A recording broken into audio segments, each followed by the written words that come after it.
Imagina un mundo donde la alta sociedad vive en ciudades perfectas, mientras el resto sobrevive entre basura, desechos y todo lo que los ricos desprecian. Un lugar donde existe un abismo profundo en el que la humanidad arroja todo lo que ya no quiere, incluso personas que son consideradas culpables de algún crimen. La historia comienza con una niña feliz, llena de inocencia, que recibe de su madre un peluche de conejo como regalo. Al día siguiente, el juguete se rompe, pero repararlo sería algo sencillo. Sin embargo, para su madre, arreglar algo roto es sinónimo de pobreza. Ella cree firmemente que todo lo dañado debe ser reemplazado, así que sin dudarlo decide desechar el peluche. La niña, educada bajo esta dura lógica, acepta sin protestar. Su madre coloca el conejo entre bolsas de basura y lo arroja por un conducto que lo lleva directo al sistema de recolección. Pero lo que parecía el final para ese peluche roto apenas marca el inicio de una rebelión silenciosa. Un misterioso hombre encapuchado se infiltra en la central de basura para recuperar el peluche desechado. Para él, no es basura, es un objeto valioso. Uno de los guardias lo descubre, apuntándole con un arma y exigiendo que se rinda, llamándolo con desprecio el delincuente de la basura. Pero el encapuchado lanza una nube de desperdicios para distraerlos, y logra escapar por un conducto. A pesar de los disparos, escala muros y corre como si no pesara nada, saliendo ileso del lugar. Ese hombre es Rudo, un joven del mundo pobre que se infiltra en la ciudad de los ricos para rescatar todo aquello que aún tiene valor, aunque el sistema lo haya desechado. Su leyenda comienza a circular, rumores, miedo y desprecio por el criminal que roba basura. Desde lejos, un hombre en silencio escucha y toma notas en un cuaderno. Dos mujeres lo observan con desdén. Ese hombre es Recto, quien poco después regresa al pueblo de la basura, donde Rudo repara una lámpara y cose el peluche descartado. Allí aparece Chiwa, amiga de Rudo, quien ya conoce su actividad clandestina. Él le explica que roba porque es injusto que los ricos desechen cosas útiles solo por capricho. Su conversación es interrumpida por unos chicos que se burlan de Rudo, llamándolo ordinario y criticando sus viejos guantes que cubren profundas cicatrices. Chiwa lo defiende con firmeza, afirmando que nadie debería ser llamado basura. Uno de los agresores, con malicia, recuerda que Rudo es hijo de un asesino arrojado al infierno, y aunque Rudo se enfurece, se contiene, limitándose a lanzar una mirada que obliga a los demás a retroceder. Chiwa, con ternura, le recuerda que él no es como su padre. Al ver el peluche reparado, se emociona. Rudo, algo torpe, se lo ofrece como regalo y bromea diciendo que no está a la venta, pero antes de que pueda entregárselo del todo, la madre de Chiwa llega y la chica lo ignora por completo. De vuelta en casa, Recto, quien es como una figura paterna para Rudo, lo recibe con bromas. Se burla de su fallido intento por declararse a Chiwa, pero también le recuerda que ha sido como un padre para él, dándole guantes para ocultar sus cicatrices que esconden algo más que dolor, un poder aún dormido. Al día siguiente, Recto lo anima a volver a intentarlo y entregarle el conejo a Chiwa. Mientras se dirige a verla, Rudo observa cómo un criminal es condenado a muerte y arrojado al infierno, el mismo destino al que fue su padre sin pruebas claras. Chiwa aparece en ese instante, le desea que jamás sufra un destino tan atroz y reconoce que Rudo es un buen muchacho, criado por un padre amoroso. Rudo, emocionado, finalmente le entrega el peluche. Chiwa lo acepta con aprecio y promete cuidarlo siempre. Es el mejor día en la vida de Rudo, hasta que la tragedia golpea sin aviso. Al regresar para contarle todo a Recto, un hombre encapuchado lo apuñala. Rudo intenta defenderse, pero el asesino escapa. A pesar de la herida, Rudo corre hacia Recto, quien muriendo le susurra: lucha por cambiar este mundo, haz justicia. En ese mismo instante los guardias irrumpen. Ven el cuerpo de Recto y acusan a Rudo de asesinato. Él suplica, dice que el verdadero asesino escapó, pero nadie escucha. Lo llevan a juicio y es condenado a muerte. Chiwa, que hasta ese momento había confiado en él, se quiebra, lo abandona y deja caer al suelo el peluche, ese símbolo de cariño. Ahora sin dueño, el pueblo clama por su ejecución y sin demora, Rudo es arrojado al infierno. Pero en lugar de quebrarse, su espíritu arde con un nuevo propósito. Mientras cae entre montañas de desechos y con un mundo podrido y corrupto sobre su cabeza, jura que volverá y hará pagar a cada uno de ellos. Sin embargo, el infierno no da tregua. Tras caer al abismo, Rudo logra sobrevivir al impacto, aunque se encuentra en un ambiente repleto de basura y con un olor tan desagradable que provoca náuseas. Mientras apenas asimila toda la humillación que ha sufrido, se topa con una bestia gigante de 3 cabezas. A pesar de que la ve como una criatura capaz de acabar con todo a su paso, Rudo se arma de valor y recuerda la promesa que le hizo a Recto: vengarse del asesino, volver a subir y no morir hasta entonces. Ese recuerdo lo impulsa, despertando un poder oculto dentro de él que le permite acabar con la bestia mediante una fuerza misteriosa. Cada vez que Rudo se enfada, activa ese poder y se vuelve mucho más fuerte. A lo lejos, un hombre enmascarado percibe la poderosa presencia que se aproxima y se sorprende. Luego Rudo toma una vara de metal y comienza a golpear a la bestia con una fuerza brutal. Aunque la criatura resiste, él no se rinde y sigue buscando objetos para atacar con más potencia. Encuentra un pedazo de teja y lo usa para destruir una de las cabezas en una explosión épica. Cuando parece que todo se calma, aparece otra bestia gigante, hecha de basura y con forma de rinoceronte. Rudo corre en busca de un escondite hasta que se topa con el hombre enmascarado, quien lo levanta y, sin motivo aparente, le da una patada. Herido, Rudo le pregunta por qué lo golpea, y el hombre le coloca una máscara de oxígeno para protegerlo del aire contaminado. Sin entender nada, Rudo pregunta quién es, cómo ha sobrevivido en ese lugar y de dónde provienen esas bestias. El hombre le ordena guardar silencio, pero Rudo insiste en obtener respuestas sobre ese sitio y cómo regresar a la esfera. Entonces el hombre le explica que están en la superficie, donde los habitantes de la esfera arrojan toda su basura y le exige nuevamente que se calle. Rudo se niega y exige más información. En ese momento, la bestia los encuentra y el hombre se molesta con Rudo por atraerla con su ruido. Le explica que esas criaturas se guían por el alboroto. Luego saca un paraguas que transforma en un arma de energía extraña. Tras reprender duramente a Rudo, dice que ya se desahogó y procede a destruir a la bestia con un poderoso ataque. Sin embargo, el ruido atrae a más criaturas. El hombre ataca con su paraguas y las derrota con facilidad, demostrando su experiencia en ese lugar. Rudo, impresionado, se pregunta cómo obtuvo tanto poder y piensa que con ese potencial podría hacer temblar a quienes lo humillaron. La última bestia lanza una bola morada, pero el hombre la disuelve fácilmente y ejecuta un ataque especial que la elimina. Luego se acerca a Rudo, se quita la máscara y se presenta como Engine, un limpiador de todo el territorio. Tras la batalla, Rudo se desmaya y recuerda un flashback de su infancia cuando llegó a Casa Sucio. Recto, preocupado, le pregunta qué pasó, y Rudo responde que unos niños lo empujaron porque decía que las cosas tenían vida, pero que evitó devolver el golpe. Recto lo felicita y le aconseja valorar las cosas que otros no valoran.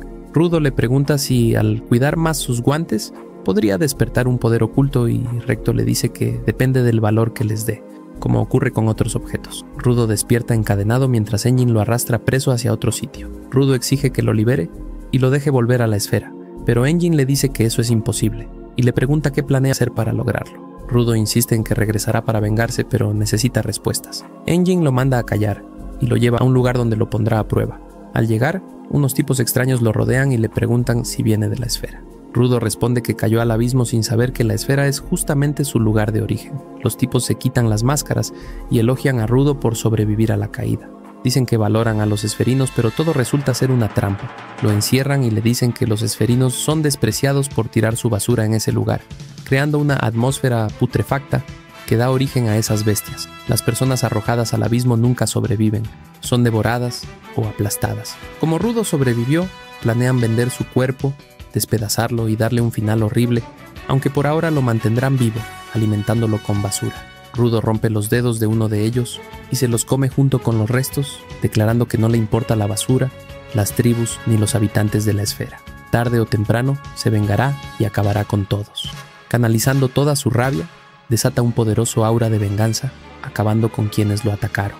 Desde lejos, Engine lo observa sorprendido, viendo en él a uno de los elegidos. Explica que ese poder oculto proviene de la energía espiritual que se canaliza a través de los objetos. Los maleantes atacan a Rudo, pero él los repele con cadenas cargadas de energía. Toma más objetos y los convierte en armas letales. Cuando está a punto de matar al jefe, Engine lo detiene y le dice que ya es suficiente. Luego se disculpa por haberlo dejado solo, revelando que todo fue una prueba para conocer su verdadero potencial. Ahora que sabe lo fuerte que es, Engine le propone un trato. Lo ayudará a descubrir más sobre este mundo y a aprovechar su poder.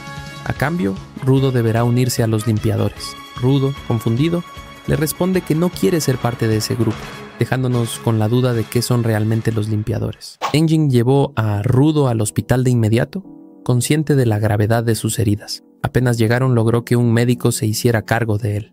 Mientras Rudo recibía atención, Engine le comentó a uno de sus compañeros que había encontrado a un chico con talento natural, alguien que valía la pena sumar a su equipo.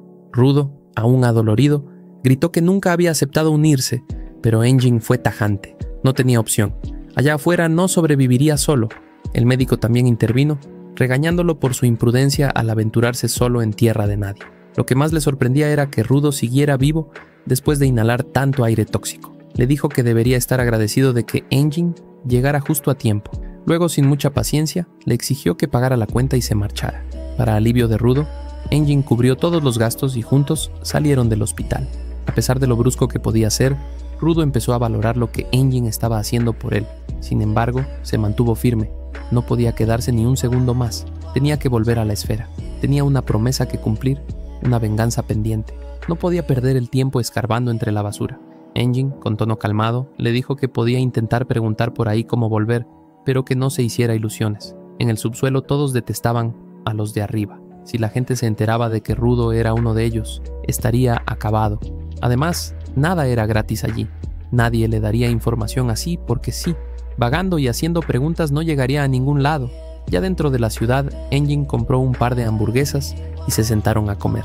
Rudo, sorprendido, disfrutaba cada bocado. Siempre había imaginado el abismo como un páramo desolado.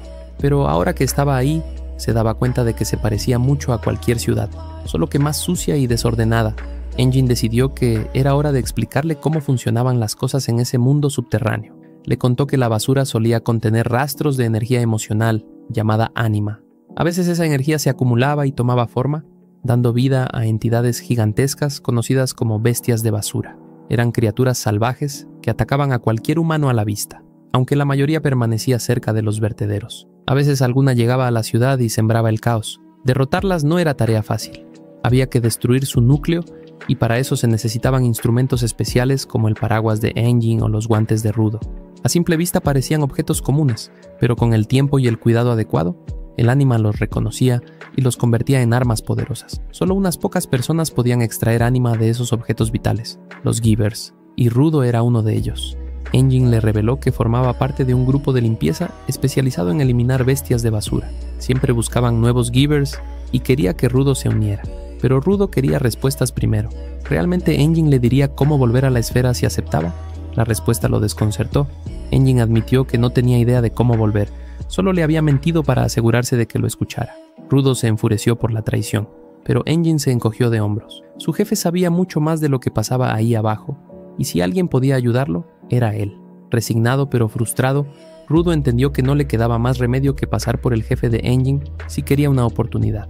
En ese momento Engin recibió una llamada urgente y tuvo que irse, pero antes le dejó a Rudo una bolsa con dinero diciéndole que podía usarlo en lo que quisiera. Rudo, atónito, preguntó si podía aceptarlo. Engin se rió y dijo que no era gran cosa, que lo había conseguido vendiendo la ropa de Rudo. Rudo no lo había notado hasta ese instante, pero era cierto, su ropa ya no estaba. Enfurecido le gritó a Engin por haberla vendido sin permiso. Mientras Rudo asimilaba todo, un gato apareció de la nada, robó el dinero de la mesa y salió corriendo. Rudo reaccionó enseguida, persiguiéndolo por los callejones. El gato era rápido, demasiado. Rudo sabía que no lo atraparía con las manos vacías, así que agarró un palo cercano para intentar alcanzarlo. Sin embargo, lo que no sabía era que ese palo tenía dueño. Un hombre lo interceptó furioso, acusándolo de robo. Le gritó que no era un objeto cualquiera, que tenía valor real y que nadie podía simplemente tomarlo sin consecuencias. Acto seguido activó el instrumento vital y le advirtió que ser un Giver no le daba derecho a hacer lo que quisiera. Rudo, confundido, preguntó cómo sabía quién era. El hombre se presentó como Sanka, otro limpiador. Engin le había hablado de él y le pidió que le enseñara a usar sus guantes. A pesar de las expectativas, Sanka estaba decepcionado. Alguien que no entiende algo tan básico como no tocar lo ajeno, aún tenía mucho que aprender. Rudo intentó explicarse. Solo quería recuperar el dinero que el gato se había llevado. No era su intención robar. Pero Sanka se negó a escuchar y con voz dura le gritó que si creía que robar estaba bien, debía haber tenido un padre horrible. Y ahí fue donde cruzó la línea, mencionó a Recto. Los ojos de Rudo se encendieron con rabia, pero entonces recordó las palabras de su mentor. El aire solo alimenta el conflicto. A veces es mejor dar un paso atrás y ver desde la perspectiva del otro. Decidió aplicar esa lección y entendió que para Sanka ese palo era tan valioso como sus guantes para él. Entonces ofreció una disculpa sincera. Sanka bajó la guardia, desactivó su arma y aceptó la disculpa. Incluso se disculpó por haber reaccionado con tanta violencia. Para sorpresa de Rudo, todo se calmó rápidamente. Sanka parecía una persona completamente distinta cuando no estaba gritando. Le tendió la mano para ayudarlo a levantarse y le preguntó cuál era su instrumento vital. Rudo admitió que creía que eran sus guantes, pero que aún no sabía cómo activarlos. Sanka comenzó a explicarle cómo funcionaban los instrumentos vitales. aunque Rudo no podía dejar de fijarse en lo distinta que era su expresión cuando sonreía. Pensó en lo que le decía Recto, que se veía mejor con una sonrisa. Intentó imitarlo, pero su intento fue tan extraño que Sanka lo miró confundido. No sabía si Rudo se estaba burlando o si le pasaba algo en la cara. Rudo insistió en que estaba intentando sonreír en serio, pero era difícil tomarlo en serio con esa expresión. El momento se volvió incómodo. Sanka, molesto, dejó de fingir amabilidad. Rudo, cansado de contenerse, agarró un pedazo de chatarra y se preparó para pelear. Sanka, sorprendido de que no usara los guantes, entendió por qué Engin lo llamaba un talento natural.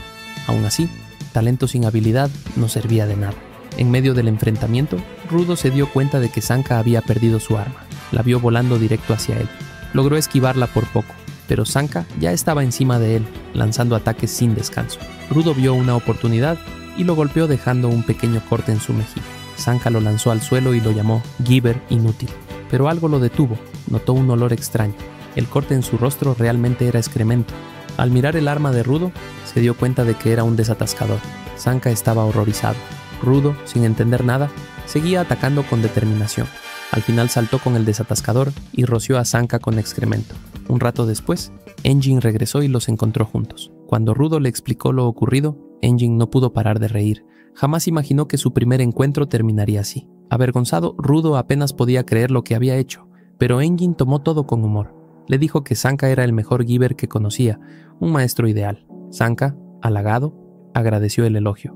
Justo entonces, Rudo vio un par de botas en la parte trasera del auto. Engin dijo que era solo Rillo. Ella apareció y explicó que solo quería ver con sus propios ojos al chico nuevo. Rudo se puso nervioso. Nunca había hablado mucho con chicas, pero Rillo se acercó, jugó con su cabello y dijo que le gustaba el color. Todo mientras mencionaba con una sonrisa tranquila que ya iban en camino al cuartel general de los limpiadores.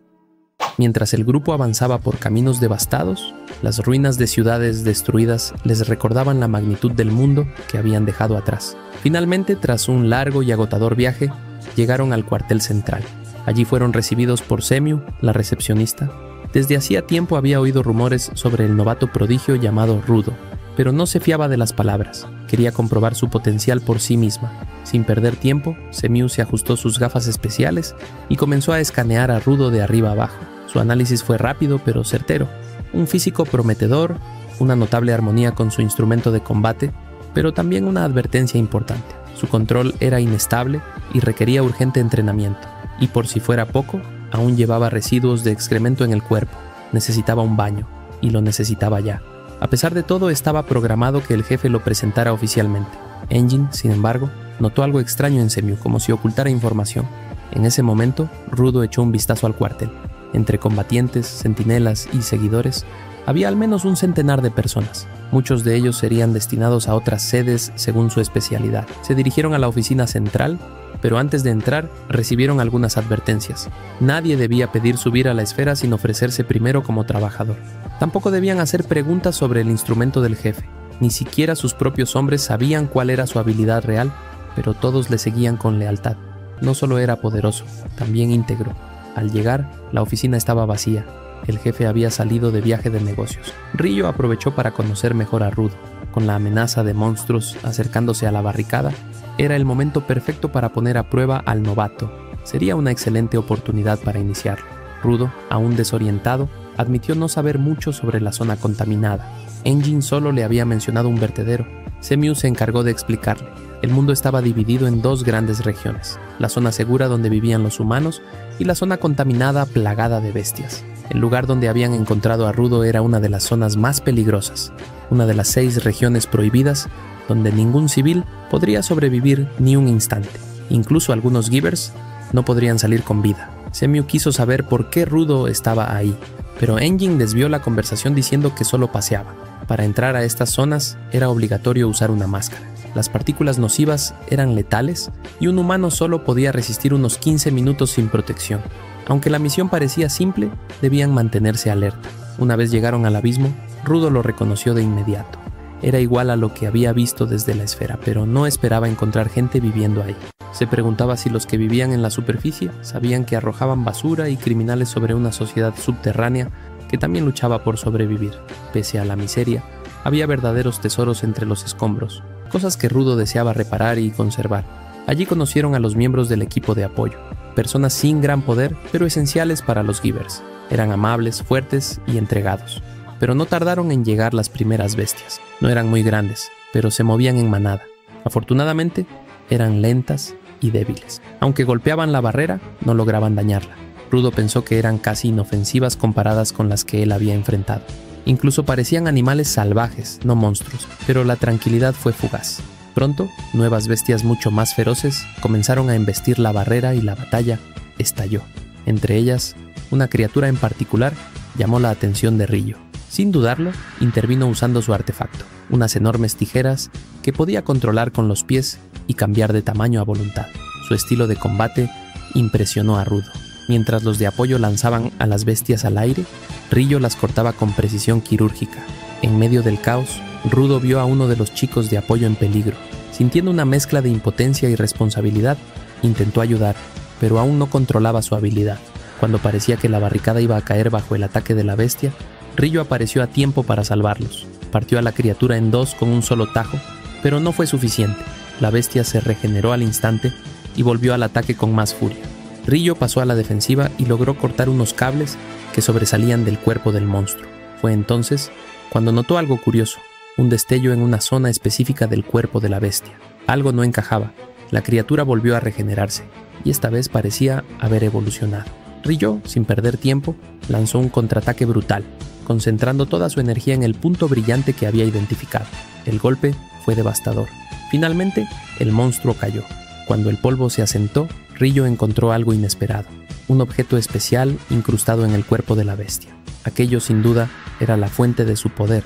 Ordenó que investigaran sobre eso de inmediato, pues en todos sus años de combate jamás había visto algo igual. La batalla había terminado, pero las preguntas apenas comenzaban. La historia continúa con un Sanka exhausto, que apenas tiene tiempo para recuperar el aliento cuando escucha un alboroto inusual. Siguiendo el ruido, descubre que se trata de la fiesta de bienvenida para Rudo. Sin embargo, el homenajeado no parece nada animado. Su semblante apagado se debe a que todavía no logra dominar su instrumento vital, y eso lo frustra profundamente. Sanka, intrigado, le comenta que ha escuchado rumores sobre una extraña bestia de basura. Rillo, que también está presente, confirma el dato. Aquella criatura usó un instrumento como fuente de energía. Sin embargo, prefiere dejar que los de arriba se encarguen de investigar el asunto. En ese momento se acerca un hombre llamado Gris, quien agradece a Rudo por haber protegido a Follo de las bestias de basura. Pero Rudo insiste en que el mérito real fue de Rillo, sintiéndose impotente, como siempre. Desde sus días en la esfera, cuando la furia lo cegaba y solo podía forcejear sin resultados, era Recto quien resolvía las cosas. Siente que nada ha cambiado. Gris, sin embargo, no comparte esa visión. Le asegura que, aunque muchos consideran a los de apoyo como individuos débiles y prescindibles, él ve en Rudo algo diferente a cualquier otro limpiador. Le cuenta que Follo se unió a los limpiadores con la esperanza de acabar con las bestias de basura y que custodia un objeto crucial para algún día convertirse en un Giver. Pero, incluso si lo logra, seguirá siendo parte del equipo de apoyo. Antes de marcharse, Gris le aconseja que confíe en sí mismo, que continúe adelante con su vida, incluso ahora que se encuentra en el abismo. Para reforzar sus palabras, le revuelve el cabello como solía hacerlo Recto. Poco después, Engin y los demás aparecen, recordándole a Rudo que es el invitado principal y debería comer algo. Mirando a su alrededor, Rudo ve a su nueva familia y decide acompañarlos a la mesa. Entre risas, un chico llamado Gob comienza a pintar grafitis en la pared, pero Engin le advierte que no escriba la palabra excremento. La escena cambia bruscamente. En un lugar lejano, varios cuerpos yacen en el suelo. Entre ellos, el secuestrador de Rudo, sin brazos y gravemente herido, suplica por su vida. Afirma que ya entregó la información que querían, pero sus captores le conceden su deseo, acabando con él en ese mismo instante. Ahora, el responsable sabe cómo es físicamente Rudo. De vuelta con los limpiadores, Semiu informa que ha llegado una nueva solicitud. Sanka cuestiona por qué Rudo debe participar si aún no es oficialmente parte del grupo. Semiu explica que la misión consiste en eliminar a una bestia de basura que atacó a un mercader en la zona contaminada, robándole una valiosa carga. Lo más interesante es que entre lo robado está alguien que cayó de la esfera, lo que podría ser una pista para regresar arriba. Gris le deja la decisión a Rudo, quien finalmente acepta unirse, aunque a Sanka no le agrada la idea. Engin estaba asignado para ir, pero otro trabajo lo retiene, y Semiu confía en que Sanka podrá manejarlo. En el camino, Rudo le pregunta a Gris por qué no lleva un arma. Él responde que sí tiene un cuchillo, pero que su especialidad es el combate cuerpo a cuerpo. Follo interviene mencionando que Gris siempre porta un amuleto de protección al que reza antes de cada trabajo, pidiendo que todos regresen sanos y salvos. Finalmente conocen a la mercader que solicitó la misión. Ella será su guía hasta el lugar donde se oculta la bestia. Les cuenta que encontró al esferino por casualidad mientras transportaba mercancía y que lo salvó, pero al estar inconsciente no pudo hablar con él. Rudo sospecha que planea comerciar con el esferino, pero ella lo niega, aunque admite que le interesa. Sanka, desconfiado, piensa que es extraño que una bestia de basura lo secuestrara, notando además que últimamente ocurren cambios inquietantes. Llegan al edificio señalado y se preparan. Dentro divisan a una figura. La mercader, con prisa, los empuja hacia adelante, pero Rudo se da cuenta de que lo que ven es solo una muñeca. De pronto el suelo cede y caen varios metros. La mujer, con una sonrisa retorcida, les revela que el esferino que buscan es en realidad Rudo, mientras su cuerpo parece derretirse. Sanka reconoce de inmediato el peligro. Las lámparas moradas son una señal inequívoca de los Riders, bandidos que experimentan con artes prohibidas y que, para colmo, también son givers corrompidos. Gris ordena asegurar una ruta de escape mientras él y Follo defienden a Rudo, advirtiendo que podrían aparecer más Riders. Sanka, resignado, se dispone a ensuciarse las manos. Rudo quiere luchar, pero le advierten que los Raiders son muy distintos a los secuestradores que enfrentó antes. Ellos no buscan venderlo, sino arrancarle información sobre la esfera, especialmente cómo logró cruzar la frontera con vida. Sanka no entiende a qué frontera se refieren, pero no tiene tiempo para preguntar. El lugar se llena de muñecas de lodo que lo rodean. Activando su bastón, Sanka se prepara para destruirlas, pero una de ellas escondía una trampa. Un Raider lo embiste, y mientras las muñecas se regeneran, el ciclo se repite. Ataque, regeneración, golpe, todo gracias a que la mujer Raider ha colocado lodo estratégicamente en el suelo, manipulándolo con su pala, mientras su compañero, usando zapatos para nieve, se mueve sin problemas y lo ataca con sus puños. Cansado del juego sucio, Sanka analiza la situación. Aunque tiene menos experiencia luchando contra personas, conoce su instrumento vital a la perfección, su peso, su olor, su textura. Apoya el bastón en el suelo y genera ondas vibratorias, detectando la ubicación exacta del Raider. Con un movimiento certero, embiste al hombre y deja fuera de combate a la mujer, poniendo fin a la pelea, justo cuando otro Giver entra en escena. Al mismo tiempo, Rudo y los demás corrían sin descanso, intentando poner la mayor distancia posible entre ellos y el peligro que los perseguía. El aire quemaba en los pulmones de todos, pero la adrenalina no les permitía detenerse. Rudo, jadeando, se atrevió a mirar hacia atrás. El silencio reinaba, ninguna señal del combate que habían dejado atrás. Esa ausencia de ruido lo inquietó y su mente voló de inmediato hacia Sanka. ¿Cómo estará resistiendo? De pronto los de apoyo se detuvieron en seco. Habían llegado por fin a la salida. Gris, sin perder tiempo, forzó la puerta con todas sus fuerzas, pero al asomar la mirada al interior se dio cuenta de algo alarmante. Allí abajo, los collares no funcionarían. Volteó hacia los demás y con voz firme ordenó que subieran y pidieran refuerzos. Él, en cambio, regresaría a buscar a Sanka. Sin embargo, antes de dar un solo paso, el eco de unas pisadas retumbó en el pasillo. Al principio, Gris quiso convencerse de que era Sanka y le gritó preguntando si estaba herido, pero lo que emergió de la oscuridad fue otra cosa. Un Raider apareció con paso tranquilo, la melena de rastas cayéndole sobre los hombros y una mirada gélida que atravesaba como cuchillas. Su nombre, Jabber. Sus ojos se posaron en Rudo, analizando cada rasgo de su rostro y cada línea de su cuerpo. Entonces, con voz cargada de certeza, pronunció la verdad que temían escuchar. Así que tú eres el Giver esferino. Antes de que pudieran reaccionar, Jabber saltó ágilmente hacia la pared detrás de ellos y con una brutalidad monstruosa destrozó la salida con sus propias manos. Los escombros sellaron la ruta de escape. El polvo llenó el aire y la desesperación se apoderó del grupo. Gris comprendió en ese instante que estaban atrapados y la situación empeoró. Jabber reveló que no estaba solo. Había más Raiders de los que habían imaginado. Con tono burlón confesó que se había quedado dormido, que había llegado tarde, pero que, aún así, jamás pensó que ellos conseguirían llegar tan lejos. Gris, con el corazón en un puño, exigió saber dónde estaba Sanka, pero Jabber lo ignoró. Solo le interesaba Rudo. Con un gesto despectivo, le arrancó la máscara antigás, diciendo que no la necesitaba, que en ese lugar no había bestias de basura. Rudo, con los puños temblando de rabia, exigió respuestas. ¿Qué le había hecho a Sanka? No lo maté, respondió Jabber con un aire de fastidio. Lo derribé, nada más. Prefiero no ir tan duro contra un oponente que merece respeto. Aunque una sonrisa torcida se dibujó en su rostro. Le inyecté mi veneno. Ahora debe de estar tirado, completamente paralizado. Acto seguido, Jabber invocó su instrumento vital y le ordenó a Rudo que lo siguiera. Pero antes de que pudiera llevarse a su presa, los de apoyo desataron un ataque combinado. La esperanza se encendió por un segundo, pero Jabber los detuvo con insultante facilidad. Entonces Gris dio un paso al frente, se plantó frente a Rudo y declaró con voz firme que protegería a su equipo, aunque eso significara entregar su vida. Jabber entrecerró los ojos, reconociendo algo en él.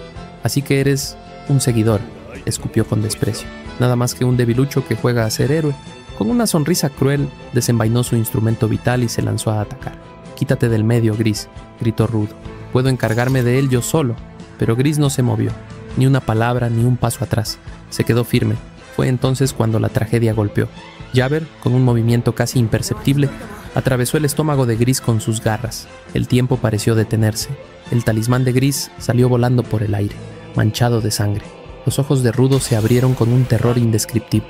La escena le golpeó con fuerza brutal, y de pronto los recuerdos lo arrastraron hacia atrás. Recordó un día en la esfera, cuando Recto regresó a casa después de un largo día de trabajo. Lo encontró golpeándose la cabeza contra la pared, la frente cubierta de sangre. Alarmado, corrió hacia él y lo detuvo. Rudo, desplomándose en el suelo, murmuró entre sollozos que, como le habían dicho que no debía lastimar a los demás, pensó que era mejor herirse a sí mismo. Recto, con una mezcla de tristeza y severidad, le explicó que aquello no estaba bien. Le preguntó qué lo había llevado a hacerlo, pero Rudo no pudo responder. Solo describió un sentimiento de rabia que hervía dentro de él, una furia sin motivo claro. Escuchándolo, Recto comprendió la raíz de su dolor, el abandono al nacer, esa herida invisible que poco a poco se había transformado en ira. Entonces lo animó a salir con él, a probar cosas nuevas, a llenar poco a poco ese vacío con experiencias, hasta descubrir lo que realmente lo haría feliz. Pasaron la tarde explorando deportes y actividades, pero nada encendió del todo el espíritu de Rudo, hasta que, al final del día, sus ojos se fijaron en un hombre tirando basura de manera descuidada. Rudo corrió, hurgó en el contenedor y sacó una máscara maltratada, no rota, solo abandonada. Se arrodilló, llorando, y dijo que aún tenía vida por delante. Recto lo entendió de inmediato. Rudo veía valor en lo que otros desechaban. Ese recuerdo esencial, ese instante de verdad, fue lo que despertó en ese momento su auténtico poder.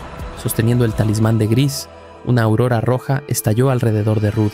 El talismán se transformó en una criatura mágica gigantesca, con un solo ojo en el centro, completamente bajo su control. Jabber quedó fascinado, incluso babeando de emoción. Rudo, comprendiendo que había sido Gris quien lo guió hasta allí, juró demostrarle que todo por lo que lo habían despreciado no significaba nada. La batalla entonces estalló con furia. El ojo detectaba cada movimiento hostil de Jabber, obligándolo a apartarse en el último instante, dejando al Raider completamente expuesto a los golpes demoledores de Rudo.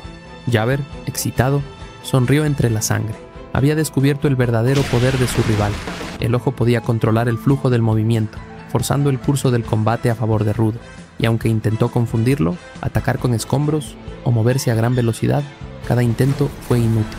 El ojo lo rastreaba, y los puños de Rudo caían una y otra vez. Derrotado contra una pared, Jabber aún encontró fuerzas para reír.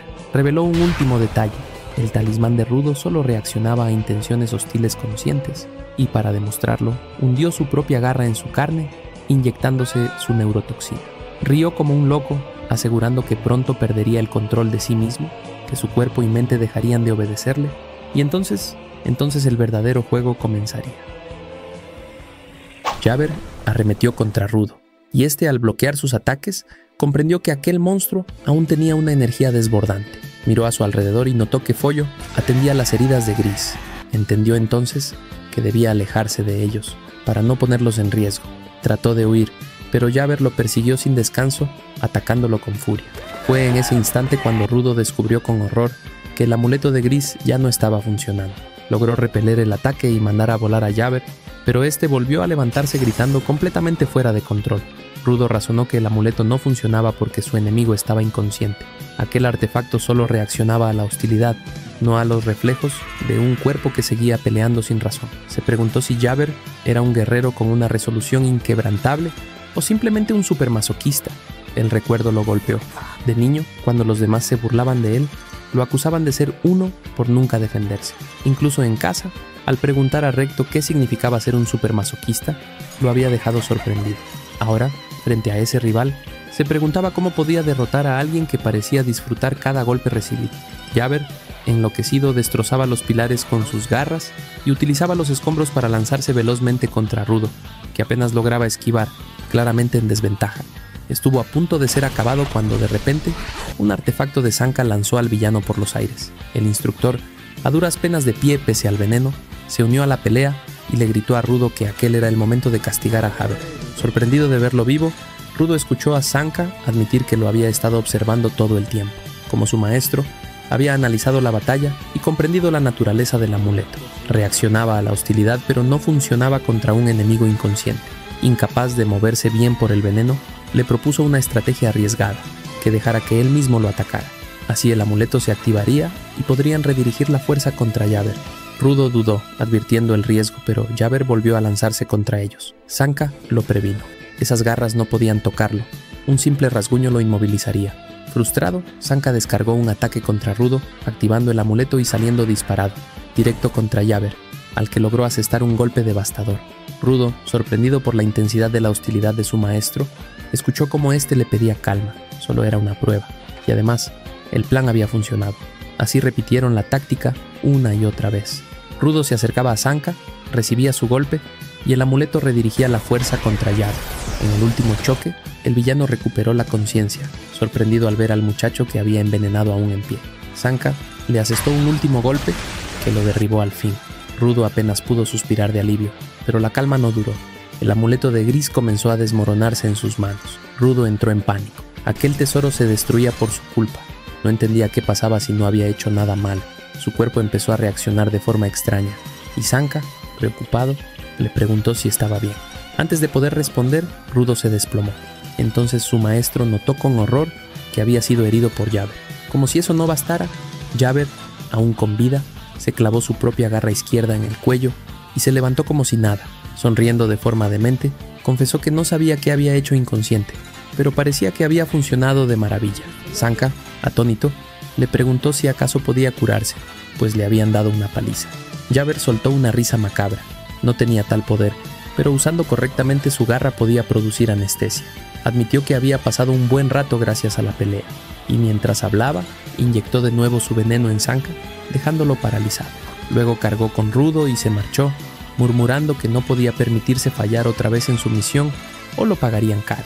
Mientras avanzaba recordaba que había olvidado a sus compañeros, aunque estaba seguro de que alguien vendría por ellos. Rudo, en su interior, se maldecía a sí mismo. Sentía que, por su culpa, Follo, Gris y Sanka estaban en peligro. Cuando Jabber salió al exterior, se sorprendió al notar lo rápido que había cambiado el entorno, como si ya no estuviera dentro del edificio. Entonces, una voz lo llamó. Ryo lo había encontrado. Antes de reaccionar, un golpe brutal de Engine lo mandó a volar. Rodeado por los limpiadores, Engine, furioso, le anunció que había llegado la hora de la limpieza. La zona era profunda y los Shockers no habían podido transmitir nada. Si no fuera por Tome, que encontró un teléfono en el pueblo, nunca habrían llegado. Jabber, atónito, se dio cuenta de que se enfrentaba a varios combatientes poderosos. Tome expresó su preocupación por Gris y Follo, pero Engine le aseguró que no eran tan débiles, ordenándole reunir un grupo para rescatarlos. Engine le dejó claro que esta vez no regresaría a su agujero después de meterse con los limpiadores. Jabber replicó que tenía que huir para no perder su libertad, pero que su misión estaba por encima de todo y, aunque le costara la vida, se llevaría a Rudo consigo. En ese instante, unas manos surgieron de la nada y lo atraparon. Una figura apareció detrás. Era Chitomi, quien le ordenó regresar. Jabber protestó, gritando que no podía irse sin cumplir su misión. Pero cuando ella mencionó que el jefe estaba sonriendo, Jabber enmudeció. Después, con una sonrisa enfermiza, se disculpó con los chicos y anunció su retirada. Ante sus ojos apareció una alcantarilla en la pared. Antes de irse, Jabber miró a Rudo y le confesó que se había divertido mucho con él. Rudo, lleno de rabia, le gritó que no pensaba dejarlo escapar, que pagaría por lo que le había hecho a Gris. El villano, sorprendido de verlo aún consciente pese al veneno, sonrió satisfecho. Adoraba ese espíritu de pelea, pero de pronto se fijó en los guantes de Rudo y su expresión cambió. Descubrió la marca de una serie especial. Fascinado, comentó que era toda una sorpresa y que su jefe se alegraría al enterarse. Luego, la alcantarilla desapareció junto con él. Los limpiadores quedaron atónitos. Rudo, confundido, se preguntaba qué significaba aquello de la serie. Más tarde, desesperado, corrió hacia Gris, disculpándose por haber roto el amuleto. Gris, aunque débil, le sonrió y le dijo que lo había cuidado mucho, que si había podido ayudarle de alguna manera, estaba feliz. Lo felicitó por su excelente trabajo, dejando a Rudo con un nudo en la garganta, aún más consciente de la carga que llevaba sobre los hombros. Tras la misión, todos regresan al cuartel general. Sin embargo, Rudo se aparta del grupo, aún cargando con el peso de la frustración. Engin, notándolo, se sienta a su lado y le pregunta por qué luce tan decaído. Trata de animarlo felicitándolo porque finalmente aprendió a usar su instrumento vital. Pero lejos de alegrarse, Rudo termina desahogando toda su rabia. Confiesa que lo atormenta no haber podido proteger a Gris de Yaber dentro de la esfera. La persona que lo había salvado terminó herida bajo su mirada impotente. Y lo peor es que, incluso ahora, ya entre los limpiadores la historia se repite. Cada vez que cree haber cambiado, cada vez que siente que avanza, vuelve a fallar. Empieza a pensar que quizá está condenado a ser un fracaso toda su vida. Engin lo escucha con calma y le responde que Gris sabía a lo que se enfrentaba cuando decidió convertirse en limpiador. Ese es el tipo de persona que arriesga su vida por los demás sin dudarlo. Y aclara algo más: Gris no lo protegió solo porque fuera un esferino, sino porque lo reconoció como un compañero, alguien que aprecia tanto a las personas como a los objetos. Después de esas palabras, con el corazón encogido, Rudo se arma de valor y entra, esperando encontrar el cadáver de Gris, pero al verlo, se queda petrificado. Está vivo. Engin y Tom, entre risas, le dan unas palmadas en la cabeza, entendiendo que su mal humor se debía a que pensaba que Gris había muerto. El propio Gris, con una sonrisa cansada, dice que no lo descarten todavía, que sigue vivo y dando pelea. Rudo no logra comprenderlo. Recuerda claramente cómo una garra le atravesó el pecho, algo que debería haber sido fatal para cualquiera. Pero Gris explica que sobrevivió gracias al equipo médico de los limpiadores y presenta a su salvadora, Aisha, la única Giver con la habilidad de sanar. Todos dirigen la mirada hacia ella y, nerviosa, la chica trata de restarle importancia, diciendo que usualmente no sirve de mucho y que solo esta vez tuvo suerte. Rudo se sorprende por su humildad, aunque Engin aclara que más bien es extremadamente tímida. Gris, en cambio, se muestra profundamente agradecido. Le da las gracias a Aisha por salvarle la vida y también a Follo por cuidarlo. Las palabras tocan el corazón de Follo, que lo ve como a un hermano mayor. Incapaz de contenerse, rompe en llanto y lo abraza con fuerza. Luego Gris se vuelve hacia Rudo. Le reconoce su valentía en la batalla. Incluso enfrentando a alguien tan poderoso como Yaber, se mantuvo firme y peleó junto a Sanka. Además, se alegra de que el talismán que tanto se esforzó en conservar haya terminado siendo útil para él. En ese momento, Engin lleva la conversación a un terreno más serio. Señala que los Riders parecen estar provocando a los limpiadores a propósito. Eso significa que ya no solo tienen que preocuparse por las bestias de basura, pero trae también buenas noticias. Durante la pelea, un Rider mencionó algo llamado la frontera. La puerta se abre y entra un hombre. Afirma que eso confirma que los Riders están hurgando en investigaciones relacionadas con la esfera. Engin lo llama jefe, y de inmediato Rudo se pone rígido, comprendiendo que está ante el líder de los limpiadores. El hombre se acerca, se disculpa por no haberlo recibido en su primer día y se presenta. Corvus, líder absoluto de los limpiadores. Corvus admite que, al principio, pensó que Rudo solo estaba ahí de manera temporal para reunir información, y estaba preparado para echarlo, pero después de verlo luchar, arriesgar su vida y unirse de corazón al equipo, cambió de opinión.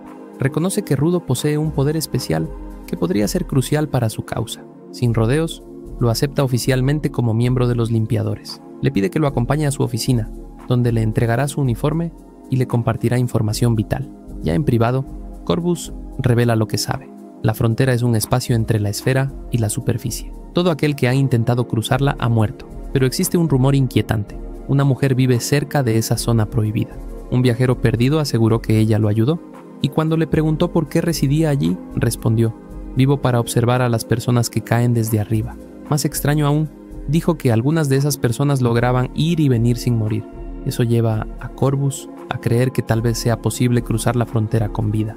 Para Rudo, la revelación es un rayo de esperanza. Si logra encontrar a una de esas personas, podría descubrir cómo llegar a la esfera y, quizás, cómo él mismo sobrevivió a su caída. Corvus lo confirma y lo pone frente a una decisión: quedarse o ir. Rudo, sin dudar, responde que irá.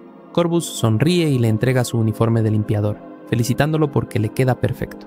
Tiempo después, Rudo se prepara para ir hacia la zona prohibida en busca de la misteriosa mujer. Follo intenta detenerlo desesperadamente, pero es inútil. Rudo lo arrastra por el suelo como si nada, dejando claro lo fuerte que se ha vuelto. Sus ojos arden de determinación. Declara que esa es la única forma de hallar pistas para volver a la esfera. Pero justo en ese instante, Engin lo frena con un grito. Le advierte que no puede lanzarse a un sitio tan peligroso sin preparación. Sí, por fin aprendió a usar sus poderes, pero ni siquiera conoce aún sus límites ni debilidades. Aventurarse así sería una sentencia de muerte. Por eso, Engin anuncia que irá con él. No solo puede mantenerlo con vida, también aprovechará para estudiar a cualquier Rider que aparezca. Intrigado, Rudo le pregunta cómo es que los Riders llegan a convertirse en Givers. Engin responde que no todo depende del corazón. Algunas personas parecen bondadosas, pero tratan los objetos como basura. Otras lucen crueles, pero en realidad los cuidan con esmero. La moralidad no determina quién puede convertirse en Giver. Rudo entiende que estaba equivocado al pensar que la maldad era incompatible con ese don, aunque el odio hacia los Riders sigue ardiendo dentro de él. La tensión se disipa y Engin le aconseja descansar al menos una noche. Han sido días caóticos y necesita un respiro. Rudo obedece y se va a su cuarto. Se acuesta mirando el techo. Engin le dijo que se relajara, pero no sabe cómo hacerlo. No está acostumbrado a dormir mucho y parte de él desearía salir a rebuscar basura en ese mismo momento. Justo entonces, Ryo irrumpe y le anuncia que, ahora que es un limpiador oficial, le dará un recorrido por el cuartel. Lo lleva a conocer los lugares más concurridos y, entre charla y risa, le pregunta por la comida en la esfera. Rudo responde que solo comía pan y sopa. Entonces, ella le pregunta si alguna vez probó dulces. Esa simple pregunta lo incomoda. En la esfera, los dulces eran tan raros que solo los ricos podían darse ese lujo. Ryo sonríe y le muestra con orgullo la enorme reserva de caramelos que tienen los limpiadores. Rudo queda atónito.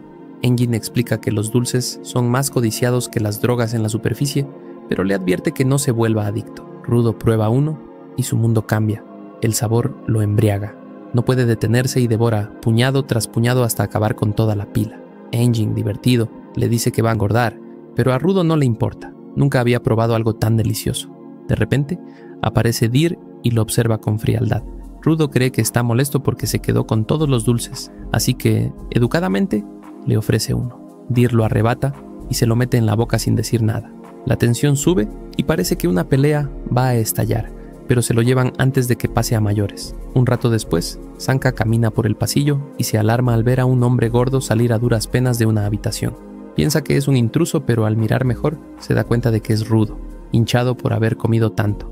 Más tarde recupera su figura y sale a entrenar con sus poderes, pero nada le funciona. Engin se burla diciendo que quizá comió tanto que olvidó cómo usarlos. Rudo insiste en que recuerda la sensación, pero por más que intenta, nada ocurre. Es entonces cuando Sanka interviene. Le recuerda que a él siempre le ha gustado reparar cosas desechadas y sugiere que tal vez necesite basura real para activar su habilidad.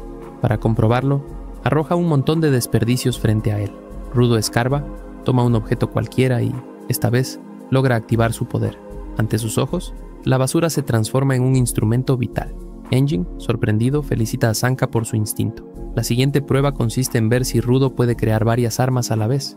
Lo intenta y lo logra, pero inmediatamente su cuerpo colapsa. Sangre brota de su nariz y se desploma.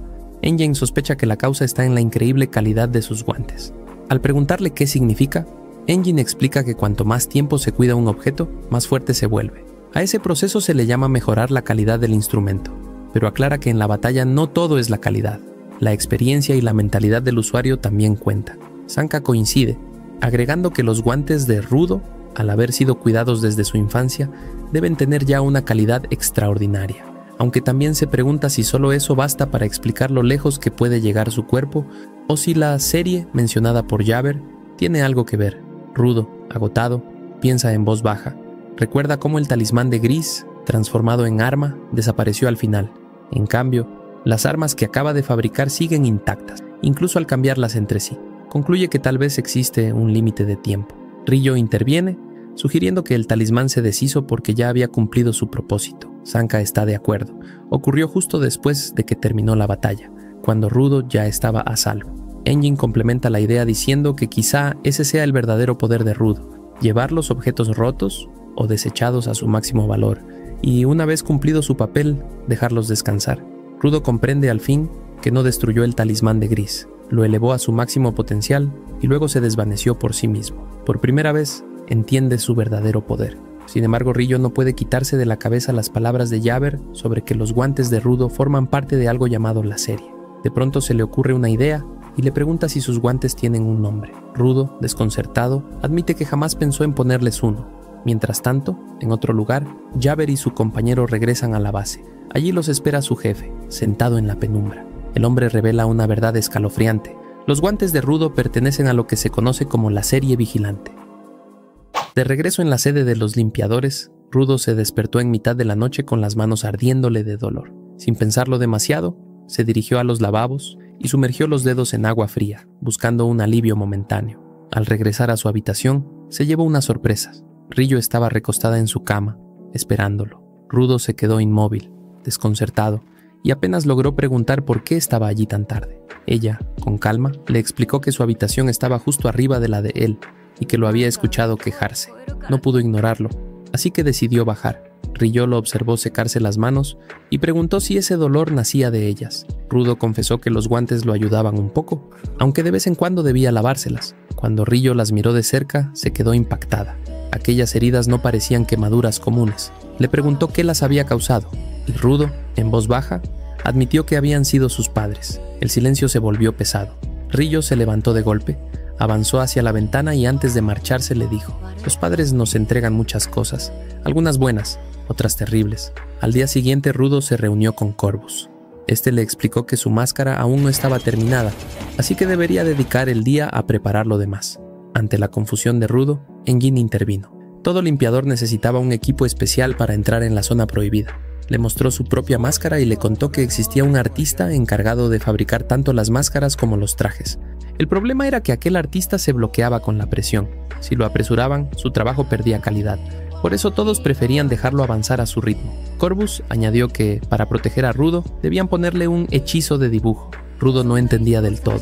Semiu le aclaró que ese hechizo se aplicaba para reducir el riesgo de ser devorado por una bestia de basura dentro de la zona prohibida. Normalmente, el artista se acercaba a la sede para dibujar, pero hacía tiempo que no lo veían.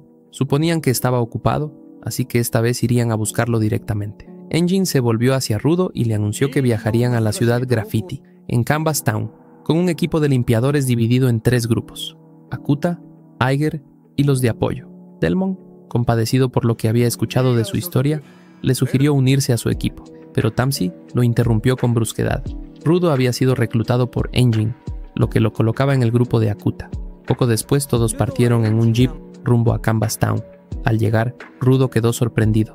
La ciudad tenía la forma de un enorme domo, construido enteramente con basura. Preguntó si todas eran así, y Tamsi le explicó que la mayoría de las ciudades se protegían con cúpulas de ese tipo, para evitar ser aplastadas por la lluvia de basura que caía desde la esfera. Aunque Rudo no pudo evitar sentirse apesadumbrado, Tamsi trató de animarlo. No es tu culpa, ni la de la gente, sino de quienes propagan esta cultura.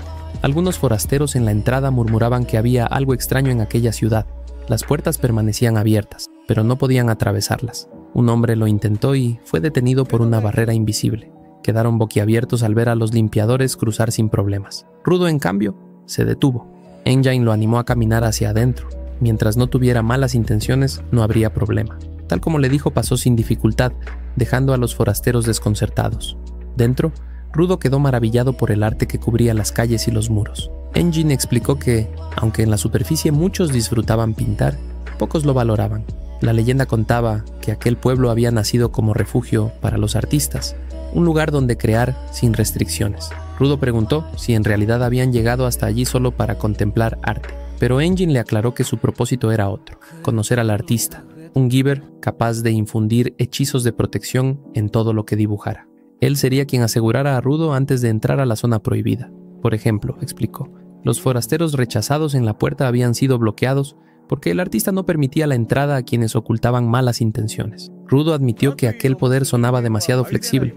Fue entonces cuando un niño chocó con Engin, cayó al suelo, se secó las lágrimas y siguió su camino. Poco después, el grupo se encontró con el alcalde. Engin pidió ver a Gob, el artista, para que pusiera el hechizo en Rudo. El alcalde bajó la voz. Gob había muerto esa misma mañana. La noticia dejó a Engin atónito. Lo llevaron hasta el cuerpo. Gob había insistido en pintar en las zonas contaminadas sin usar su máscara. Su terquedad lo había condenado. Engin cayó de rodillas, incrédulo, mientras Rudo recordaba la imagen de Gob pintando un grafiti en la cafetería. Le costaba aceptar que alguien a quien había visto con vida apenas ayer ya no existiera. El alcalde explicó que Gob había elegido a un sucesor, un niño llamado Remlin. Aunque no entendía del todo los criterios, sabía que quien heredaba la pluma despertaba como Giver. Que alguien tan joven fuese elegido solo podía significar que había algo muy especial en él. Rudo observó a Remlin llorar sobre el cadáver y sintió un nudo en el pecho. Follo intervino, recordando que algunos podían convertirse en Givers sin necesidad de un objeto vital, pero que los instrumentos, como aquella pluma, requerían de años de cuidado para alcanzar ese estado. Dempsey añadió que la simple herencia de un instrumento vital ya era, en sí misma, un acontecimiento extraño. El alcalde, entre lágrimas, les dijo que conseguir la pintura de protección tomaría tiempo. Engin aceptó, comprendiendo el dolor del niño, y decidió esperar.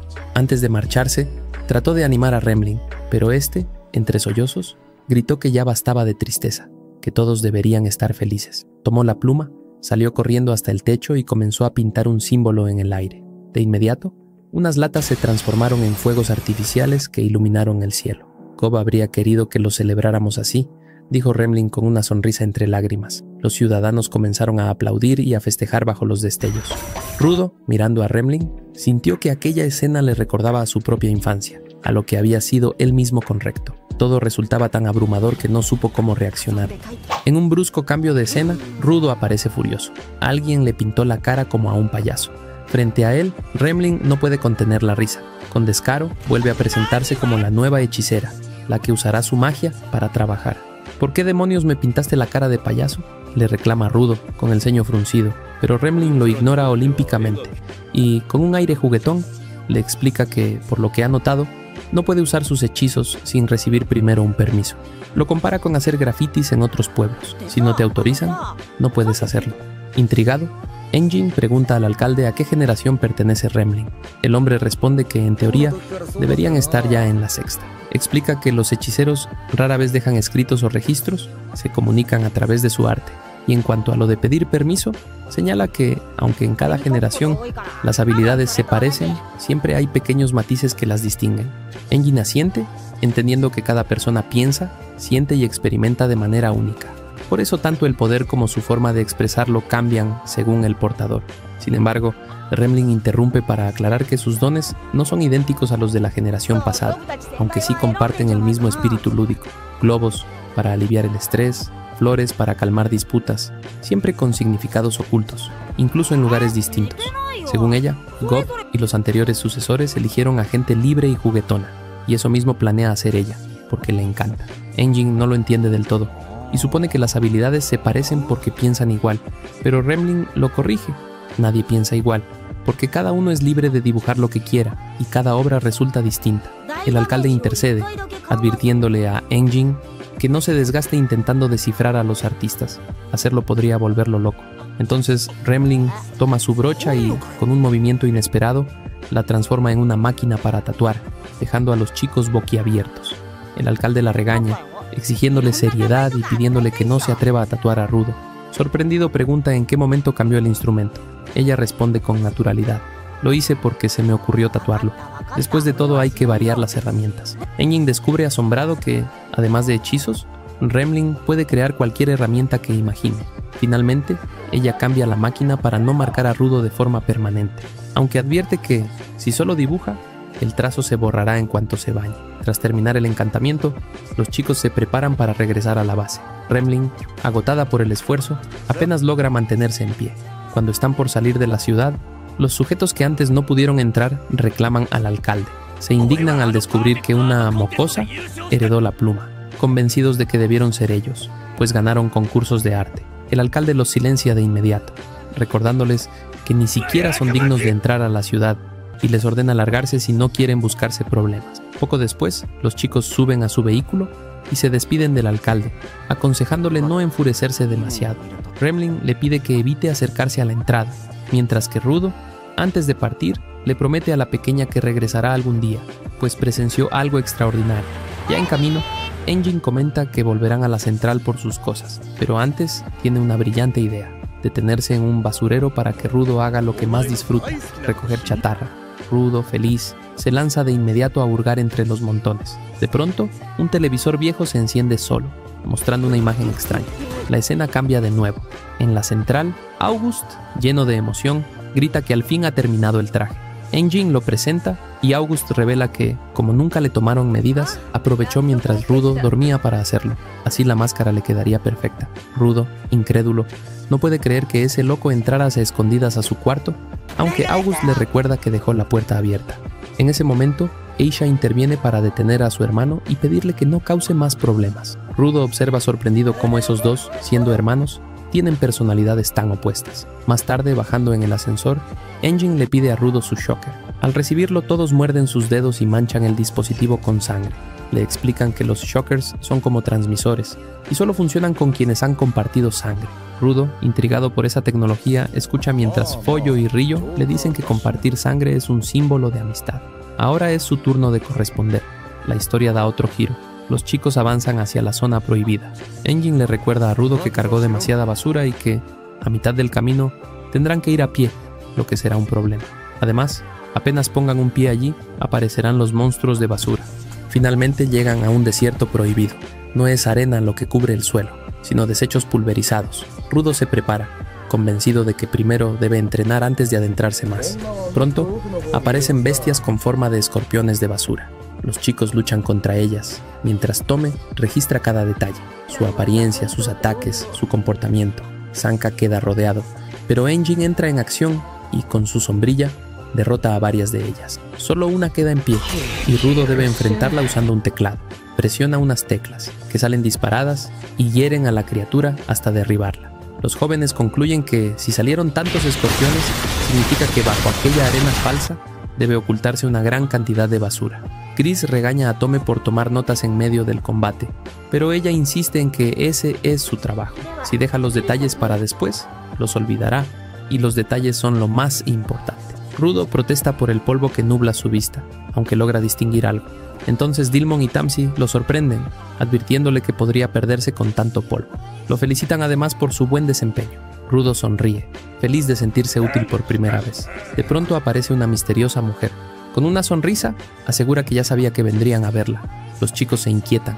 ¿En qué momento se presentó, sin que nadie notara su presencia? Engin sospecha que podría ser la mujer que buscan.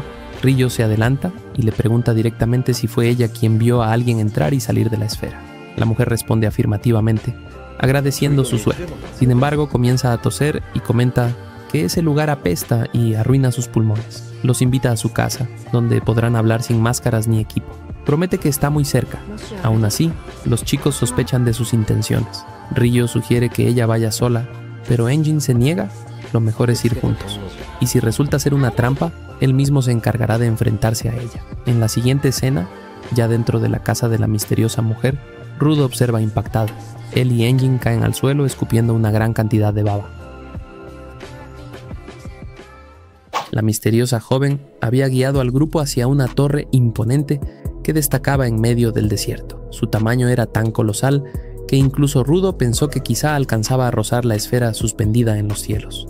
Con una voz serena, la muchacha los invitó a entrar, pero apenas cruzaron el umbral, los chicos sintieron un mal presentimiento. Aún así, decidieron continuar. Mientras ascendían por las escaleras, la joven les pidió que se quitaran las máscaras. Dentro de aquel lugar, aseguró, la peste no tenía efecto alguno. Les resultaba incómodo seguir cubiertos cuando afirmaban querer hablar con ella. Así que, aunque dudosos, obedecieron. La muchacha los condujo hasta su habitación, y al verlos sin las máscaras, se sorprendió por lo apuestos que eran todos. Tome comenzó a tomar notas de todo cuanto veía, mientras Rudo se preguntaba cómo era posible que la chica tuviera tantas cosas viviendo en medio del desierto. Fue entonces cuando ella les preguntó cuál era el motivo de su visita. Rudo dio un paso al frente para preguntarle si conocía al individuo que podía ascender y descender a voluntad, pero la chica lo interrumpió, desviando el tema hacia algo insólito. Prefería hablar sobre el tipo de personas que les gustaban. Confesó que a ella le atraían aquellos con un olor fuerte y que, entre todos, el caballero alto y robusto había captado su atención. Su rostro se torció con una sonrisa inquietante, y Rudo no pudo evitar retroceder. Engin intervino, apoyando una mano sobre el hombro de Rudo, y con calma le preguntó a la mujer si acaso revelar historias de amor era el precio que debían pagar por la información que buscaban. Pero la mención de aquellas palabras pareció desencadenar algo dentro de ella. De pronto comenzó a gritar sin sentido, repitiendo una y otra vez las mismas frases, como si estuviera perdiendo la cordura. Engin comprendió que la situación se estaba saliendo de control. La mujer, fuera de sí, los acusó de querer aprovecharse de ella, Había creído que venían a visitarla y ahora se sentía traicionada. Dijo que, aunque fuese mentira, habría preferido que le dijeran que querían verla solo para alegrarla. Engin intentó calmarla, asegurándole que en realidad les interesaba conocerla, pero aquello solo empeoró las cosas. Enfurecida, la mujer le ordenó no mentirle, asegurando que él ya no era de su tipo. Engin, cansado de su histeria, le respondió sin rodeos que debería cubrirse un poco más, porque ni siquiera sabía a dónde mirar. La mujer se sintió profundamente ofendida. Con un grito lleno de furia, activó su poder de Giver. Los chicos lo sospechaban, pero al verla bien, Rudo quedó paralizado. Las botas de aquella mujer tenían el mismo emblema que sus guantes. Ella se limitó a decir que le dejaba el resto a su caballero. En ese instante, Delmon disparó su instrumento, dejando a Engin completamente fuera de combate. El grupo no podía creerlo. Preguntaron a gritos por qué había atacado a su compañero, pero la chica solo respondió con una sonrisa maníaca, mientras Delmon permanecía con la mirada perdida. Rudo, temblando de rabia, exigió saber quién era ella y por qué llevaba la misma marca que él. Pero la mujer, ignorando sus palabras, volvió a preguntarles qué tipo de persona les gustaba. Los chicos quedaron atónitos. Ella insistió en que hablar era la base de toda relación y que, si conversaban más, podrían volverse más íntimos. Rudo comprendió que era imposible razonar con aquella lunática. Entonces Sanka dio un paso al frente, afirmando que esa mujer solo quería escuchar que le siguieran la corriente y que a quienes no lo hacían les ocurría lo mismo que a Engin. Le dijo que ya era suficiente, que había ido demasiado lejos. La mujer, al escuchar eso, comenzó a llorar desconsolada, preguntando por qué la trataban tan mal si ella no había hecho nada. De repente Delmon arremetió contra Sanka. Este apenas logró esquivar el ataque, exigiendo saber qué demonios hacía y si estaba siendo manipulado. Pero Delmon gritó que no permitiría que nadie lastimara a la chica. Tamsi, observando la escena, comprendió que no estaba siendo controlado. Hablaba con total sinceridad. Ella sonrió, afirmando que siempre había sido su fanático más fiel. Pollo y Gris no entendían a qué se refería, y Tamsi negó todo, asegurando que Delmon jamás traicionaría a sus amigos por un simple gusto. Sin embargo, la mujer insistió en que lo haría sin dudarlo. Delmon activó su instrumento vital, preparándose para pelear. La mujer los acusó de ser los culpables, afirmando que solo había querido conversar. Rudo, sintiéndose responsable, comenzó a hundirse en la culpa. Escuchaba voces en su mente que lo insultaban, llamándolo bastardo e hijo de un criminal. Mientras tanto, la mujer murmuró que entre ellos había otro fan oculto y que, si alguien interrumpía su fiesta, ese fan podría castigarlos. Rudo cayó en un trance mental, preso de sus recuerdos y del miedo hacia los discípulos de la esfera. Tamsi lo sujetó justo a tiempo para evitar el ataque de Delmon. Explicó que el instrumento de este representaba su pasado. El agua que disparaba podía manipular los fluidos del cuerpo, haciendo que la víctima se hinchara como un globo. Seguramente eso le había ocurrido a Engin. Lo peor era que nunca había usado su poder contra nadie. Algo debía estar controlando. Ryo, sin comprender del todo, decidió acercarse a Delmon para calmarlo. Sanka le gritó que no lo hiciera, que era demasiado peligroso. Pero Ryo recordó las palabras de la mujer sobre otro fan entre ellos y comenzó a desconfiar incluso de sus compañeros. Sanka le rogó que mirara al frente y en ese momento Delmon lanzó un ataque tan poderoso que destruyó parte de la torre. Ryo apenas logró esquivarlo. La mujer estalló en carcajadas, diciendo que era aterrador no saber quién era amigo y quién enemigo. Les propuso dejar de pelear y tener una conversación tranquila, asegurando que hablar de amor era el primer paso hacia la paz. Tamsi trató de despertar a Rudo, pero notó que él hablaba solo. En su mente, Rudo estaba de regreso en la esfera, viendo a todos como si nunca hubiera salido de allí. Sanka, entre tanto, percibió un olor extraño, uno que le resultaba familiar. La mujer comenzó a hablar sobre los recuerdos. Decía que se formaban a través de los olores, porque estos eran capaces de evocar la nostalgia de un ser querido. Entonces Rudo vio la figura de su antigua amiga, Chiwa, abrazando el peluche que él le había regalado, pero sabía que eso era imposible. Ella lo había despreciado. Los demás se alarmaron al ver que Rudo también había caído en trance. A diferencia de Delmon, no los atacaba. Parecía estar viendo algo hermoso. La mujer explicó con calma que no estaba mostrando ilusiones, solo liberando su aroma, que variaba según la persona. A cada uno les revelaba un recuerdo feliz con alguien que amaban, y cuando eso ocurría, todos terminaban queriendo protegerla. Pero, sin querer, reveló más de lo necesario. Los chicos comprendieron que debían volver a ponerse las máscaras. Con determinación, le respondieron que no todos los recuerdos de amor son felices y que, si existen rencores, esos mismos recuerdos pueden transformarse en odio. La mujer estalló en cólera, gritando que eran unos idiotas, cuyo instrumento vital solo evocaba momentos felices. Rudo, en su lucha interna, maldecía su suerte. No entendía por qué. Si había jurado odiarla por haberlo abandonado, se sentía tan feliz al verla. En su visión, los discípulos atacaban a Chigua y él, cegado, intervino para protegerla, lanzando por los aires a Sanka y Tamsi. Confundido, los veía como enemigos. El resto del equipo se levantó, pero todos estaban atrapados también en el trance de la mujer. Rodeados por sus propios compañeros, Tamsi comprendió que ya no había salida, y, con pesar en los ojos, aceptó que no le quedaba otra opción más que usar su instrumento vital, aun si eso significaba enfrentarse a sus amigos. En medio del caos, la mente de Delmon se hundía en una fantasía donde podía ver a su amada esposa, una visión que lo alejaba de la realidad. Mientras tanto, la mujer trastornada observaba a los chicos con impaciencia, esperando a que decidieran su siguiente movimiento. Tamsi, sin perder tiempo, activó su instrumento vital, el Tokushin. Sin comprender lo que ocurría, Dilma se lanzó contra él al creer que eran enemigos que habían herido a la mujer que aparecía en su ilusión.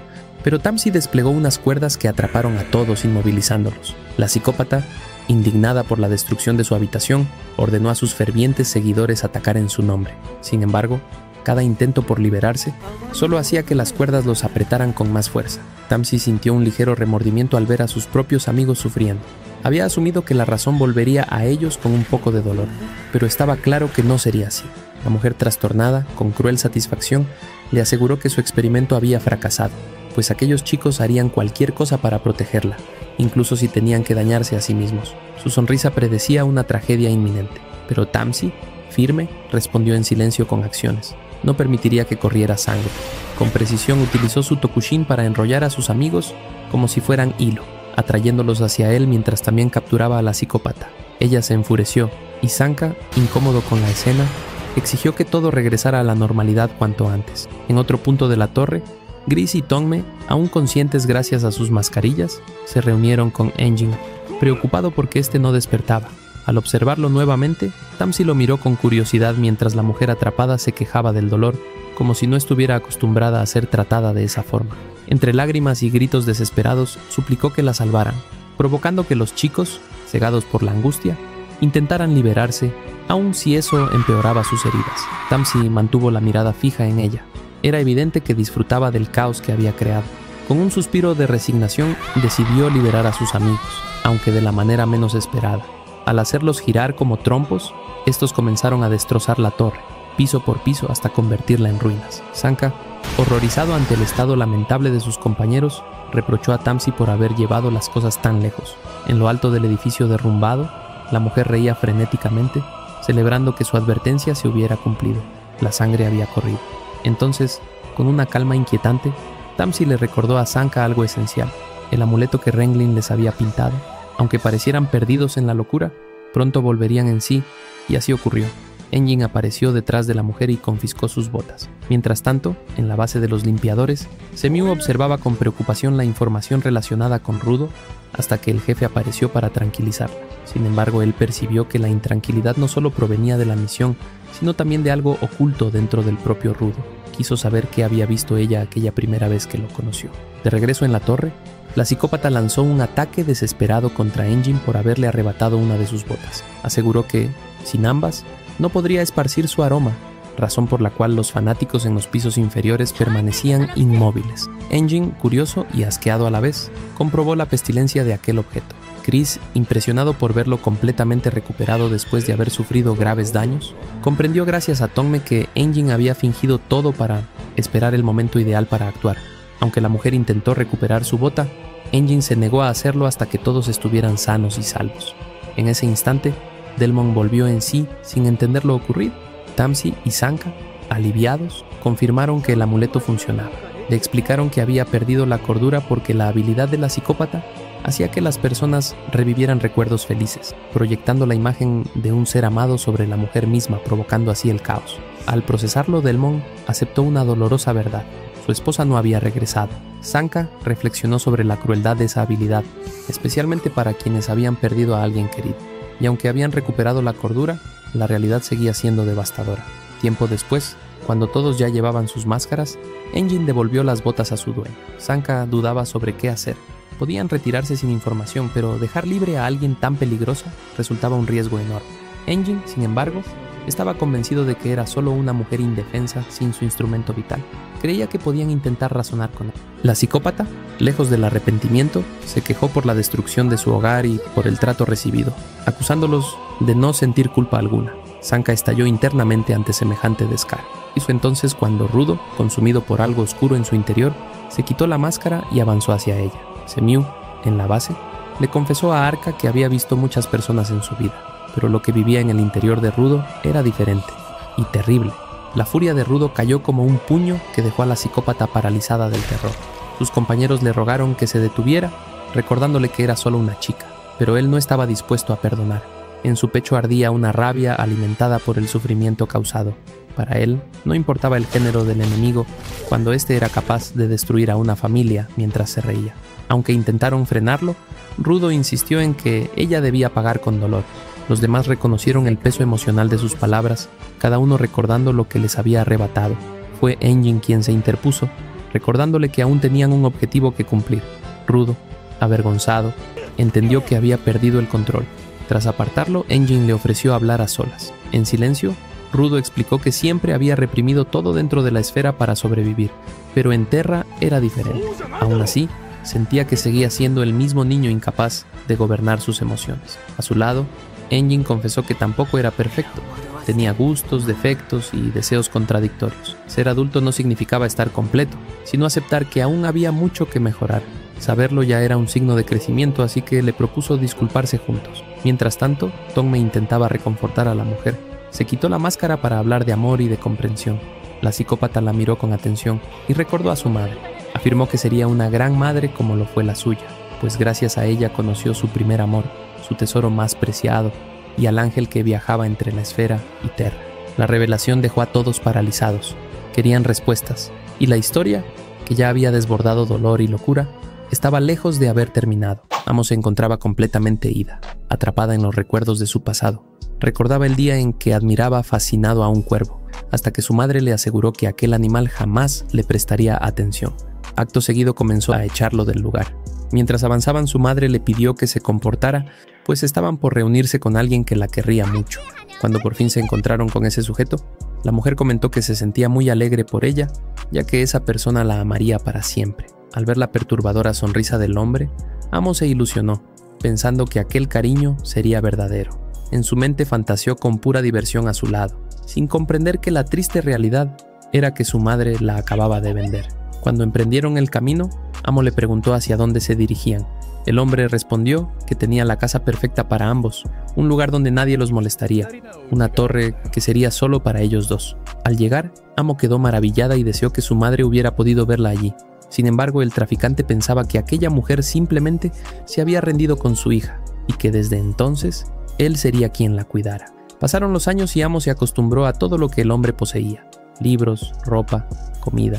Nunca le faltaba nada, hasta que un día él estalló de enojo. Confesó que los otros traficantes lo detestaban y lo consideraban desagradable, a pesar de que, según él, se comportaba con normalidad en público y era un giver valioso para el resto. Amo, cansada de escuchar siempre lo mismo, observó cómo el hombre se acercaba de manera inquietante, recordándole que aquella habitación solía usarse para rituales y que quería repetir el de siempre con ella. Ella respondió que cada vez que lo hacían, su corazón se aceleraba y comenzaba a dolerle. La verdad era que aquel sujeto había abusado de ella toda su vida. Al escuchar esas palabras, el traficante sonrió y aseguró que ese dolor era amor. Le mostró un libro donde una princesa se enamoraba de un príncipe e intentó manipularla para que creyera que eso que sentía era precisamente lo mismo. Amo, con su mente ya retorcida, accedió y comenzó a despojarse de sus vestiduras, al igual que él, para iniciar el llamado ritual. Cuando todo terminó, Amo despertó al escuchar al hombre murmurar que ya no estaba solo. Emocionada, pensó que aquello debía ser el amor, pero de pronto la puerta se abrió y dos sujetos enmascarados entraron en la habitación. Uno de ellos era, casualmente, quien años después le arrebataría la vida a Leguto. Comenzaron a caminar hacia Amo mientras el traficante intentaba proteger su retorcido nido de amor. Activó su instrumento vital, el mismo tipo que luego usaría Amo. Sin embargo, uno de los encapuchados lo derrotó fácilmente. Le quitó las botas y las entregó a su compañero, quien se las mostró a Amo, asegurando que se verían mucho mejor en ella y llenarían el vacío en su corazón. Sorprendida, Amo las tomó y observó cómo ambos sujetos se marchaban. Uno de ellos sonrió, explicó que sabía que desde ese lugar estaría más cerca, y antes de marcharse, avisó que solo le prestaba las botas hasta que llegara el momento, desplegando unas alas y tomando vuelo. Amo lo contempló con fascinación, como si fuera un ángel. Cuando el traficante recuperó la conciencia, Amo le preguntó si había logrado ver a los ángeles. Él la atacó al verla tocar sus botas y comenzó a golpearla, gritándole que no tenía permitido hacerlo, preguntándole cuántas veces tendría que molerla a golpes para que obedeciera. Pero Amo, perdida en pensamientos, sintió algo distinto. Antes no sentía nada, ahora surgía dentro de ella una incómoda emoción. Recordó las palabras del supuesto ángel. Esas botas le quedaban mejor. Comprendió entonces que le pertenecían y no permitiría que nadie más las tuviera. En la actualidad, Rudo intentaba disculparse con ella, pero Follo lo detuvo, recordándole que la chica entregaba la información que buscaban. En su recuerdo, el traficante no podía creer que su instrumento vital reaccionara ante Amo. Ella respondió que quizá era porque nunca había sido realmente suyo. Después de todo, los ángeles dijeron que le quedaban mejor a ella. El hombre, incapaz de soportarlo, intentó quitárselas, asegurando que no debía robar pertenencias ajenas. Tal vez una esclava no podría entenderlo, pero ese era un principio básico de cualquier persona. Aterrada, Amo le preguntó cómo podía decir eso si él había robado tantas cosas y las guardaba en la casa. Ella solo quería quedarse con las botas. El ángel lo había dicho. El hombre le ordenó que dejara de insistir o tendría que disciplinarla. Pero Amo comenzó a sentir un desbordamiento de emociones, valor, ira y pensamientos oscuros. Lo único que realmente deseaba era quedárselas. Le rogó que lo permitiera, pero él gritó que eran suyas. Cansado de discutir siempre lo mismo, le ordenó apartar las manos. Amo estalló. Comenzó a gritar con furia, preguntándole cómo podía negárselas pese a todas sus súplicas. Le preguntó si no la amaba y luchó por arrancárselas. Él trató de defenderse, la sujetó del cabello, pero Amo lo mordió y lo pateó con fuerza. El hombre cayó de la torre. Amo quedó paralizada, sin entender por qué había sucedido. Se preguntó qué sentido había tenido su vida con ese hombre y por qué su madre la había llevado a él, hasta que algo en su mente hizo clic. Su madre la había vendido. Sin embargo, muy pronto su mente colapsó y sustituyó la realidad con una fantasía. Se convenció de que su madre la había llevado para que fuera amada. Ese hombre fue su primer amor y jamás lo olvidaría. Algo despertó dentro de ella. Cuando muchas personas llegaron al desierto, Amo las condujo a su casa para ser amada también por ellas. Pasaron meses y los ángeles regresaron, o al menos uno de ellos. De vuelta al presente, Tongme se lamentaba por la dura vida de Amo. Los chicos se preguntaban si acaso los ángeles no eran alucinaciones. Tal vez aquel ángel era un esferino con poderes de Giver. Ryo señaló que lo importante Tume era el método final, cómo habían cruzado la frontera. Amo respondió que volando. Al ver que no tenía más información, le preguntaron cuándo volvió a aparecer el ángel. Ella explicó que había sido hacía un mes, haciendo que los chicos relacionaran el suceso con la caída de Rudo a Terra. Rudo se acercó y comprendió que el ángel descrito era el mismo sujeto que asesinó a Leguto. Sonrió como un monstruo desquiciado. Se sintió afortunado de tener al asesino allí, sin importar si había llegado para perseguirlo o por otro motivo. Lo encontraría, le haría confesar cómo volver a Esfera, por qué mató a Leguto, y luego acabaría con él y con su compañero. Juró entre carcajadas que haría que pidieran disculpas frente a la tumba de su amigo. Amo lo interrumpió, preguntándole si sus guantes también lo habían vuelto más humano. Creía que esos objetos eran compatibles con almas incompletas. Él, igual que ella, tenía un vacío en el corazón imposible de llenar sin algo equivalente. Gracias a las botas, estuvo a punto de comprender muchas cosas, lo que aquel caballero le hacía sentir o el dolor de la soledad. Ella deseaba que alguien la necesitara, pero le aterraba salir de su casa. Por eso siempre esperaba que alguien viniera y trataba de relacionarse con quienes entraban, aunque siempre terminaba mal. Sabía que Rudo se acercaba para disculparse y le aseguró que no tenía por qué hacerlo. Ella era igual que él. De hecho, todos eran iguales. Solo sabían alzar la mano para golpear, y por esa razón el mundo no cambiaría nunca. Rudo respondió que, si eso era así, entonces debían aprender juntos a extender la mano para relacionarse con los demás, porque él tampoco sabía cómo hacerlo y quería aprender a su lado. Amo sonrió. Sin darse cuenta ya lo estaban haciendo. Más tarde los chicos retomaron su camino. Amo decidió quedarse para aclarar su mente, pero esperaba poder seguir hablando con ellos. Ahora también poseía un shocker. Rudo aseguró que lo harían. Se despidieron y Amo, sonriente, los observó partir. En la camioneta, los chicos celebraron que, aunque no obtuvieron información sobre la frontera, consiguieron datos valiosos, la existencia del supuesto ángel capaz de cruzarla y otro instrumento vital con la misma marca que los guantes de Rudo. Mientras tanto, Amo cerró las puertas emocionada. esperando que Rudo regresara pronto, pero una sombra cayó sobre ella. Asustada, comenzó a gritar que le devolvieran las botas. Tiempo después pudo verse al hombre de rastas alejándose de la torre, comentando que había obtenido algo bueno de todo aquello. En la base, su líder se levantó, listo para actuar. Mientras tanto, los chicos van de regreso a la base. En el camino todos van medio dormidos, y el condenado Engine, que maneja horrible, termina por despertarlos a todos. Rudo nota que las heridas de Rillo aún no han sanado. Ella le explica que Rengling les había dicho que el amuleto que les pintó solo cura heridas fatales, y como esas no lo eran del todo, no surtió ningún efecto. Tamsi se disculpa con ellos, pero no tenía otra opción. Sin embargo, Engine recuerda que, muy cerca de allí, vive una doctora bastante especial. Al llegar a la ciudad, Rudo tiene la sensación de que ya ha estado ahí antes, y de pronto lo recuerda. Ese fue el lugar al que Engine lo llevó para que lo sanaran la primera vez, con la vieja bruja gritona. Al entrar a su consultorio, la anciana les pregunta qué demonios hacen allí en vez de estar trabajando. El paciente que atiende le pide que deje de gritar, porque le duele la cabeza, pero a la anciana le da igual. En su consultorio ella manda. Apenas termina de atenderlo, el tipo se larga. Los chicos comentan que a Engine le encanta ir a ese lugar, y él les responde que es porque la señora es genial y además una eminencia en medicina. Les revela que ella descubrió cómo tratar la contaminación corporal y que, debido a su investigación, quedó en ese estado extraño y con esa voz tan peculiar. La anciana les ordena que dejen de llamarla bruja, porque tiene nombre, y se presenta como Alice. Rudo piensa que ese apellido le suena de algún lado, y justo en ese momento, de otra habitación aparecen los hermanos, que resultan ser los nietos de la vieja loca. August se queja de que sus dulces saben asquerosos, aunque lo dice después de habérselos comido todos. Los chicos se sorprenden al descubrir el parentesco. Aisha les cuenta que a veces van a visitar a su abuela. Son huérfanos, ya que sus padres murieron hace mucho, y su abuela le enseña medicina. Engine menciona que esa familia ha pasado por de todo. Tiempo después, cuando Alice termina de tratarlos a todos, Aisha dice que ya quiere volver a la base, mientras que August les pregunta cómo les fue en la zona prohibida. A Engine le da pereza explicarle y le dice que mejor lea el informe. Los hermanos se preparan para regresar, recomendándoles a los chicos que tengan cuidado con la sombra porque podría caerles la lluvia de basura. Se marchan y Sanka siente que la sombra los alcanzará en el camino. Rudo no entiende, pero al rato comprende a qué se refería. Una lluvia de desperdicios empieza a caer. Engine explica que, aunque la esfera siempre está en movimiento, a veces produce una lluvia como esa.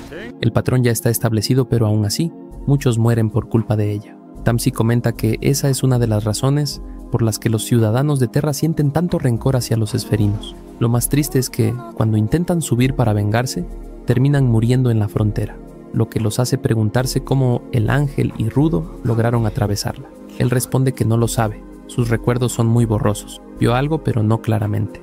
De pronto ve un shocker de Engine, interrumpe sus pensamientos. Semiu se comunica con él y les avisa que deben entrar por la puerta trasera porque están enfrentándose a unas plagas. Frente a la base, un grupo de gente armada los espera. Rudo le pregunta a Engine qué quiere decir con plagas y, al entrar por atrás, Engine le revela que se trata de asaltantes. Rudo entra en pánico y dice que deben ayudar cuanto antes, pero Engine solo se ríe. En la entrada principal, los asaltantes exigen que les entreguen al esferino o llenarán la base de agujeros de un bazucazo. Semiu responde por altavoz que jamás podrán entrar sin el permiso del recluido social más fuerte del mundo. Dentro de la base, un Giver ve la televisión, asustada al enterarse del ataque. Los asaltantes se sienten confiados porque solo están distrayendo mientras el resto intenta infiltrarse. Sin embargo, regresan de inmediato diciendo que es imposible entrar. Semiu sale a enfrentarlos y les dice que intenten entrar cuando quieran, si es que pueden. El líder, furioso, dispara un bazucazo, pero Semiu activa su poder y ve todo en cámara lenta. Toma la munición y se la devuelve. Los demás asaltantes arremeten con todo, pero Semiu, usando sus gafas, esquiva cada bala y los derrota a todos. Engine se acerca y comenta que, como siempre, ella los venció sola. Semiu responde que solo son perdedores y sería una deshonra perder contra ellos. Luego agarra a uno y le exige que diga quién está esparciendo la información sobre el esferino. El sujeto está inconsciente, pero Semiu ya tiene una idea de quiénes podrían ser. Engine también lo sospecha y dice que tal vez pronto se muevan. La escena cambia a un hombre que come en un restaurante elegante. Entra en pánico al ver que los chicos están allí, cada uno con una mirada aterradora, pero ninguna tan perturbadora como la de Rudo, que parece completamente desquiciado. Incapaz de soportarlo, huye del lugar. Se acerca a los chicos para preguntar cómo demonios pueden comer en un sitio tan refinado después de un ataque. Ellos le piden que se calme, No es la primera vez que los atacan y además necesitan relajarse. Por muy fatal que sea la situación, siempre pueden esforzarse más si tienen comida y compañerismo. Engine comenta que hay mucha gente que quiere derribar a quienes destacan o tienen más cosas. Rudo se sorprende al enterarse de que Semiu es la que repele los ataques. Engine explica que superar a Semiu sin habilidades especiales sería muy difícil y que si alguien lo lograra, ella lo felicitaría por tan buen trabajo. Rudo no entiende por qué, si es tan poderosa, la dejan en la recepción, y Engine le explica que sus lentes le dan una gran visión, pero no sirven para derrotar bestias de basura y además, a ella siempre le gustó trabajar en oficina. Rudo comprende que no todos los Givers sirven para luchar contra bestias. Rillo le explica que los Givers varían mucho según cómo cada persona percibe su instrumento vital. Él se entusiasma por conocer más Givers y Engine le dice que los que están por llegar son muy únicos. Justo en ese momento, llega el equipo Child. Rudo, al ver al sujeto del chupón, toma su comida y le grita que no le piensa dar nada. La pequeña se acerca y le dice que ha pasado mucho tiempo, aunque Rudo no recuerda quién es ella, lo que la pone triste.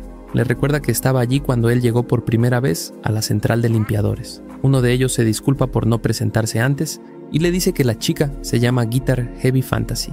Él es Bro Santa, el líder del equipo, y el pequeño es Dear Santa. Heavy se acerca a Rudo y le pide que le cuente historias de allá arriba. Bro Santa le pide que no pregunte esas cosas fuera de la central. La chica no entiende por qué, y Engine le explica que hay muchos maleantes escondidos en las sombras. Según lo que las plagas revelaron, un tipo se les acercó en un bar y les dio información sin cobrar.